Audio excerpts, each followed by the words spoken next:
Hi again. Now that I've shared how my infertility story, even though I haven't really shared like how I felt, I think it's important now for us to share the intensity of what everything how we felt inside.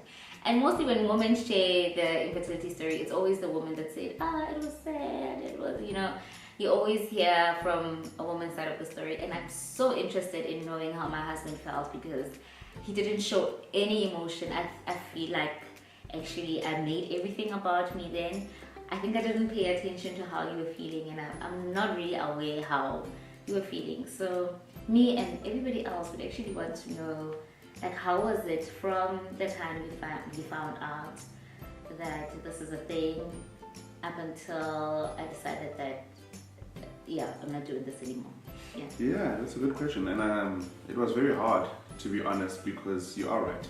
It did feel like the world is revolving around you, and it made sense because it was difficult for you. The news was difficult, work situation was difficult, everything in life in you was difficult. So giving it, I had to be understanding, and it was very, very hard, and it felt like I was giving from an empty space because I'm dying, but then you're dying, so one of us has to be strong.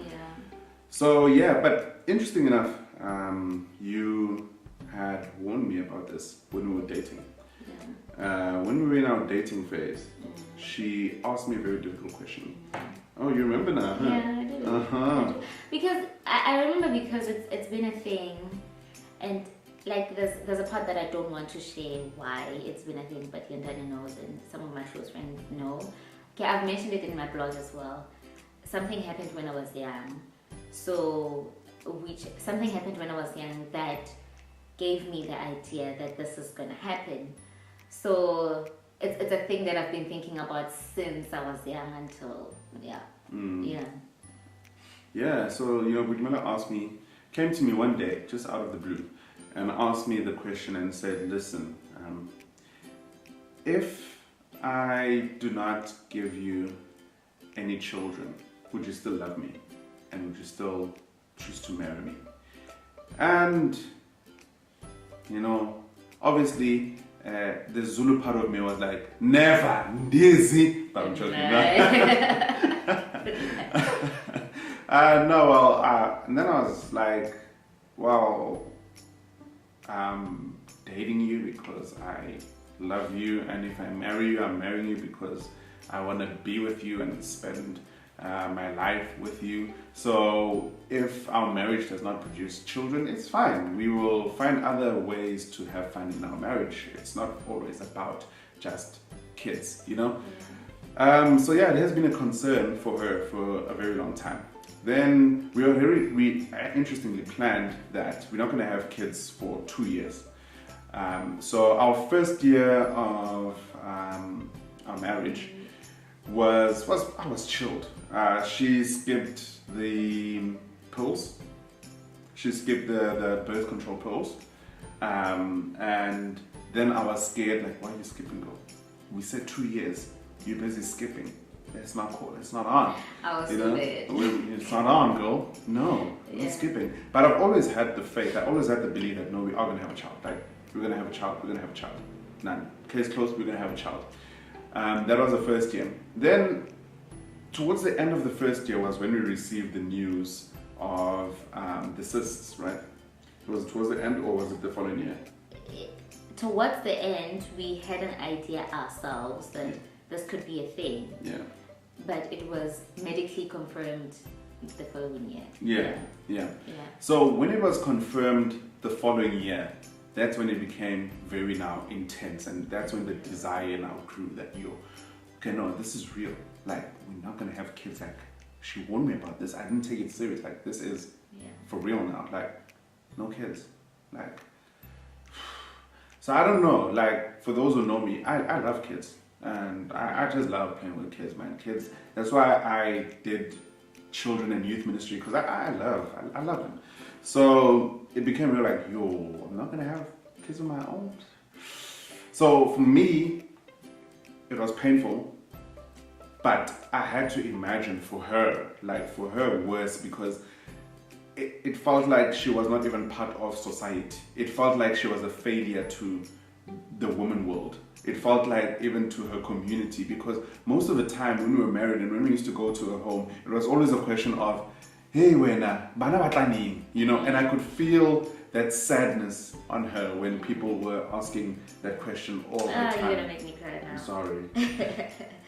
Yeah. So it was difficult already seeing her in that state. And then everything else last year was so depressing for her. And then also this baggage of not having children. It's like, it was just like tombstone, burial, pelile, gone, you know. So it was very hard seeing, I don't think people, it's very hard seeing your wife die. I don't know, you will never understand until you actually see it yourself. It was very hard every single day coming home and you seeing your wife die. At work, she is isolated, treated like someone that is a villain, evil.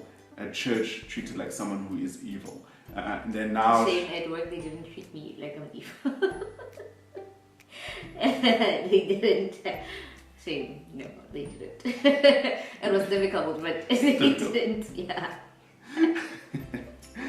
Church evil. And then this news of her not having kids, it was all like, no, God hates me. Like, truly, I'm the wrong person here. I am literally evil. I am the evil that they're talking about in the Bible.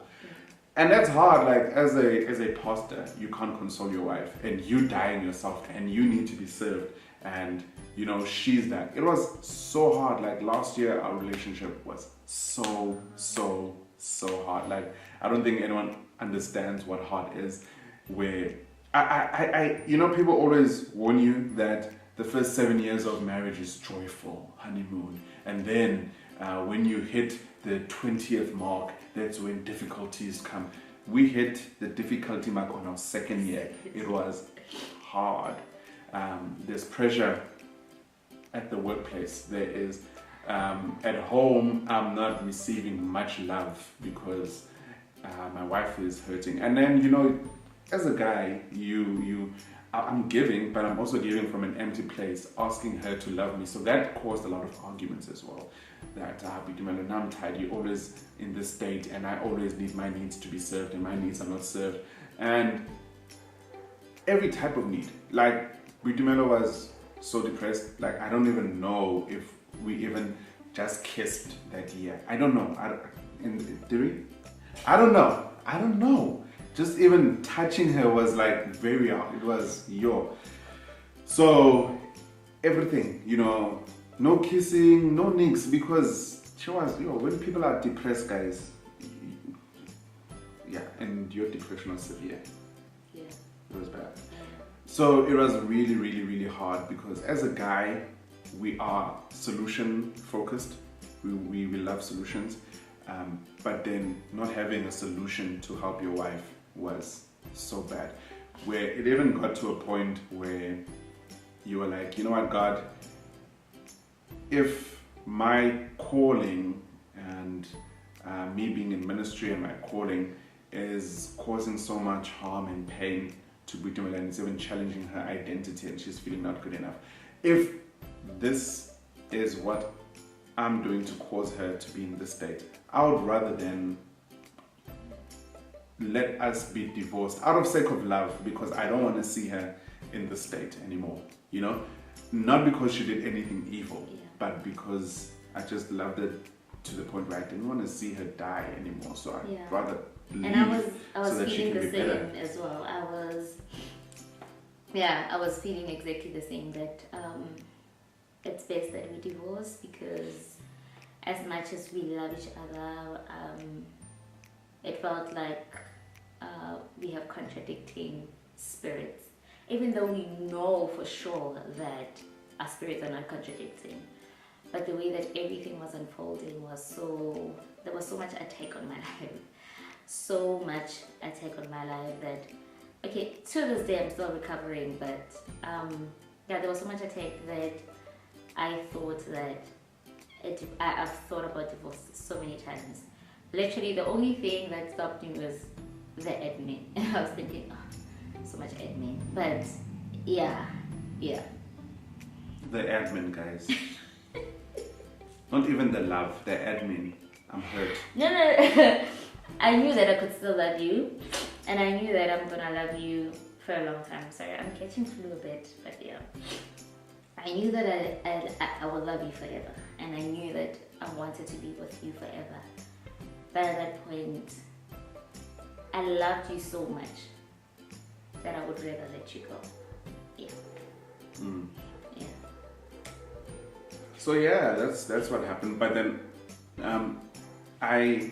what also motivated us to stay together was just the adversity that we were facing, and that people were even, or there was someone quite significant saying to us that, watch this space, this couple's gonna get divorced. And that's when we were like, no, we're more than that. Yeah. You know, is that the Casalaga advertisement? We're more than that, you know? Is it Casalaga? I don't know. No. Yeah. We're more than that. Yeah, we're going to stick to this. We're going to fight through this. We're not going to prove this person right. Yeah. That motivated us. Yeah. And yeah, we chose to like love each other, and I chose to still give and still love. And then when we gave everything over to God in the month of November, that's when there was a lot of the baggage and the pain was just lifted up, and we like felt the connection and the love again.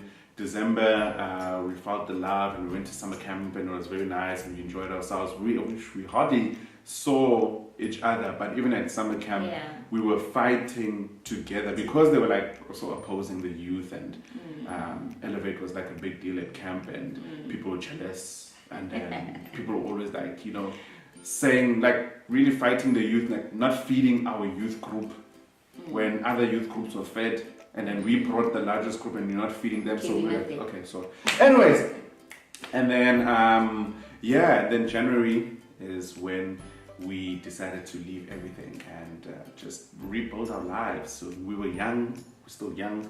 Let's rebuild our lives. Let's start from scratch. We knew God has called us for Cape Town. Let's just take the step and let's just be bold. And yeah, we came to Cape Town 7 days later. On the 6th of February, my wife came to my workplace and told me that she is pregos, and I was happy. Yeah. Really. And cut. Yeah. Thank you, Gracie.